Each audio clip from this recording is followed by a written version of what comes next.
அண்ணா என்னண்ணா பண்றோம்?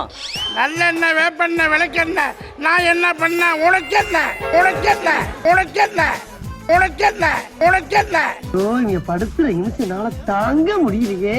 இப்படி வழு வழு வழு வழு வழு வழு வழு வழு வழு வழு வழு வழு வழு வலு வலு வலு வலு வலு வலு வலு வழு வழு வழு வழு வழு வழு கையை பத்த கையை பத்த கையை பத்த கையை பத்த வழு வழு வழு ஓ வேலையை நீ பாரு, என் வேலையை நான் பாக்குறேன். போயா ஏய் பொட்டி. என்ன குழந்தை வந்துட்டு டேபிள்ல வரைஞ்சிட்டு இருக்குது? அதுதான்டா வரைஞ்சிருக்கு. என்ன வரைஞ்சிக்கிட்டே இருக்க? எப்ப சொல்றப்ப பாட்டு பாடணும்டா அவருக்கு. பாட்டு பாடணும். அவர் என்ன சொல்றாரு பாத்தியா? அத வந்துட்டான் பாரு நானா. மம்மி செல்லம்மா, நீ டாடி செல்லம்மா, அங்கிள் செல்லம்மா, ஆண்டி செல்லம்மா. மாட்டியா? என்ன செல்லம் எனக்கு பூத்தாலே ரோஜா மொட்டு பறிக்க கூடாதோ சாத்தொட்டு கட்டி காடாத இரண்டு சுட்டு கட்டி காடாத பாதல்